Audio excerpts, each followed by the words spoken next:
Annonceurs, entrepreneurs, promoteurs et chefs d'entreprise, choisissez dès à présent votre meilleur partenaire média, Ideal Production. Ideal Production est basé à Cotonou au Bénin. Ideal Production, le partenaire exclusif de Sika TV en Afrique.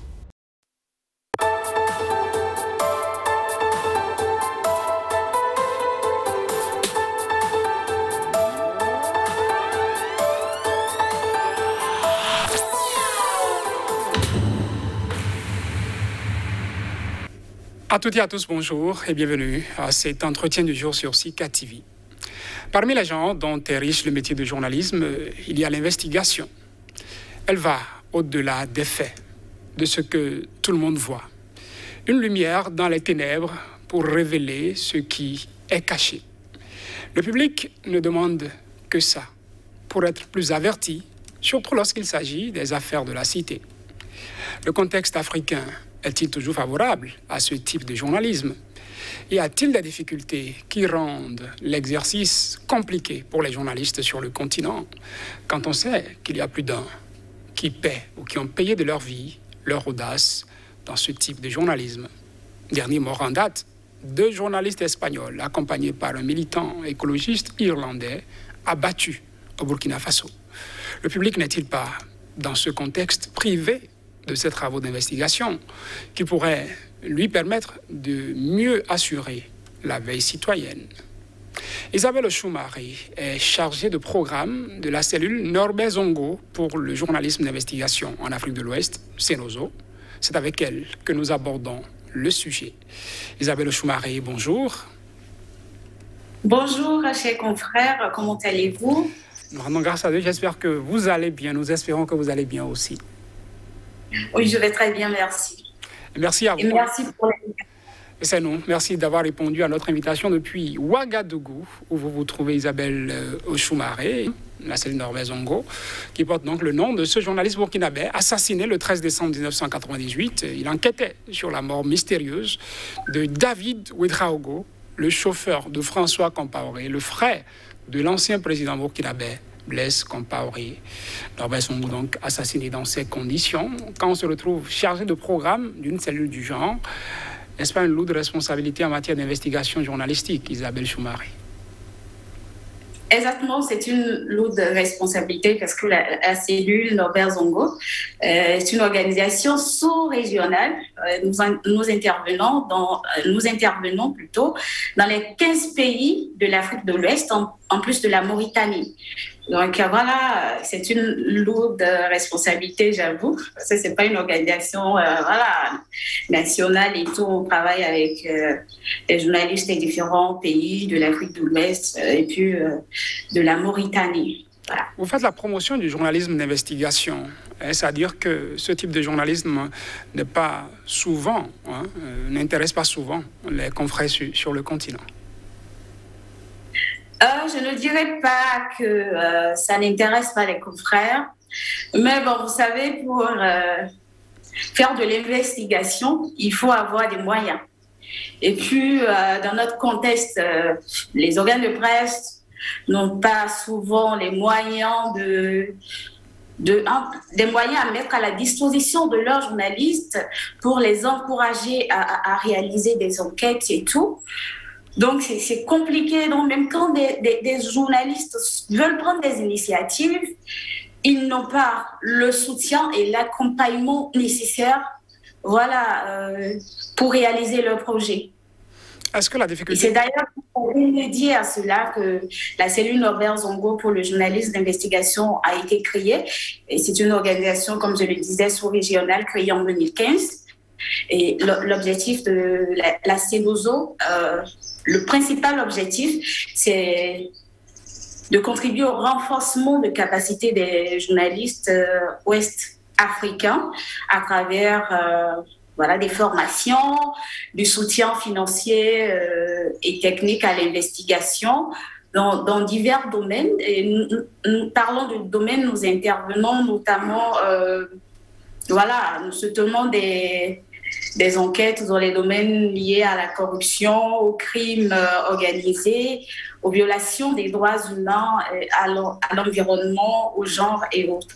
Alors, Isabelle Soumaré, au-delà des problèmes de moyens qui se posent aux confrères dans ce type de journalisme, est-ce qu'il n'y a pas le contexte aussi qu'il faut prendre en compte, vu que ce n'est pas que les compétences manquent sur le continent, mais il y a parfois qu'aller dans l'investigation journalistique, surtout pour les domaines que vous annoncez là, deviennent un risque de plus en plus. Exactement, notre contexte n'est pas suffisamment favorable à l'investigation journalistique. Vous avez évoqué le cas de Norbert Zongo tout à l'heure, qui est l'une des figures de proue de l'investigation journalistique en Afrique. Les journalistes ne sont pas en sécurité. Il y a des journalistes qui sont assassinés, il y a des journalistes qui sont emprisonnés. Donc, dans ce contexte-là, certains sont réticents. C'est vrai, ils ont parfois envie de creuser, de travailler d'investiguer sur des sujets donnés, mais comme le contexte est quelque peu favorable, ils sont du coup réticents. Quand vous recevez certainement des dossiers. Et face à cela, en fait, c'est d'ailleurs pour cela pour encourager les journalistes. Nous, on fait un dépistage légal.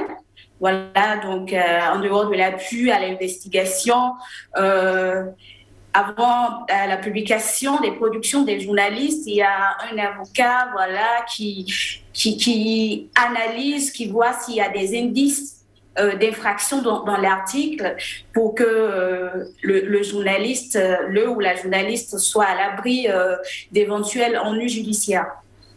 Et même dans ce cas, il faudra que le travail aille à son terme avant que l'avocat ne vérifie. Parfois, c'est en pleine recherche que le journaliste est fauché. On parlait du cas Norbert Zongo tout à l'heure. Ouais. Est-ce que... Maintenant, avant l'étape du dépistage légal, nous avons aussi... nous mettons à la disposition, pour l'accompagnement des journalistes, il y a des mentors. Nous, on les appelle des éditeurs qui accompagnent les journalistes tout au long du processus de réalisation de l'enquête.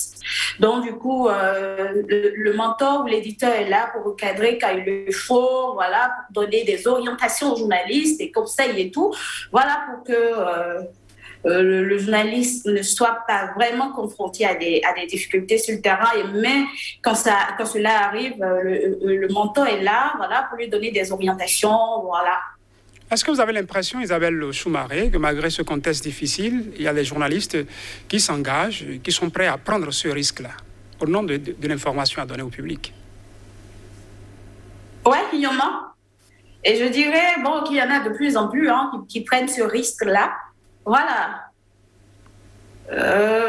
Il y a de plus en plus beaucoup de journalistes passionnés de l'investigation journalistique, malgré les risques liés à l'investigation journalistique. Donc je pense qu'on peut se réjouir aujourd'hui. Donc il y a de plus en plus de journalistes qui s'intéressent à l'investigation, des femmes aussi, parce que ça c'est pas évident, ça c'est encore un autre sujet. Mais on peut se réjouir de ce que la situation s'améliore en Afrique de l'Ouest. Je parlais de ce que fait ce type de journalisme d'investigation, entre autres apporter de la lumière dans les ténèbres, révéler la face cachée de certaines choses. Ceux qui en sortent plus grands, ce sont ceux-là qui sont les consommateurs de ces produits-là, de ces travaux d'investigation. Est-ce que pour les quelques travaux que vous auriez suivis, qui auraient abouti, vous avez pu quand même évaluer l'impact que ça a eu sur la population en matière de veille citoyenne? Nous, ce qu'on fait souvent, après la publication des enquêtes, il y a un suivi qui se fait pour mesurer un peu l'impact. Et souvent, après la publication des enquêtes, nous organisons des tables rondes avec des organisations de la société civile pour échanger autour des sujets. Des sujets qui ont fait l'objet d'investigations journalistiques. Donc, nous, on associe les acteurs de la société civile et autres. Est-ce que vous avez senti que le public consommateur en réclame de plus en plus? Et comment faire pour apporter satisfaction à cette demande, si je veux dire?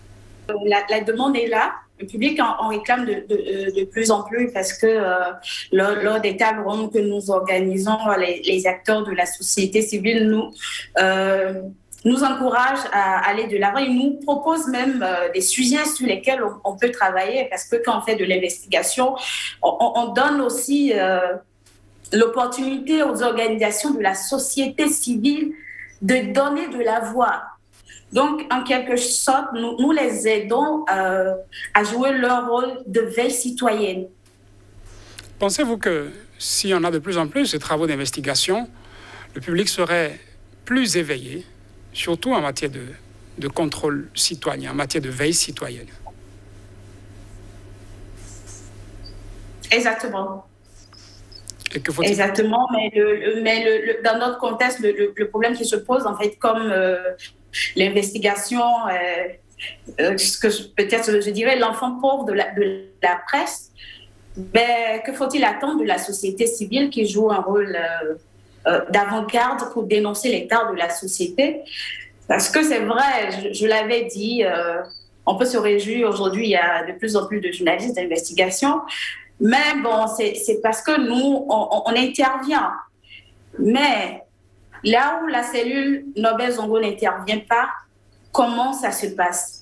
La veille citoyenne, comment ça se passe dans ces pays-là? Et quand il n'y a pas, tant qu'il n'y a pas de matière à moudre par la presse, société civile, disons à fond, la veille serait mise en berne et roue libre donc aux dirigeants pour toute dérive. Est-ce qu'ils sont convaincus que rien et personne ne viendrait les inquiéter? Donc, dans ce contexte-là, c'est un peu compliqué. Merci à vous, Isabelle Ochoumaré. Je rappelle, vous êtes chargée des programmes de la cellule Norbert Zongo pour le journalisme d'investigation en Afrique de l'Ouest, Cenozo, une cellule basée au Burkina Faso. Merci d'avoir répondu à notre invitation, Isabelle Ochoumaré. C'est moi. Merci encore pour l'invitation et la considération. Merci infiniment. J'en suis honorée. Mesdames, Messieurs, c'est tout pour cet entretien du jour sur Sika TV. Merci de l'avoir suivi.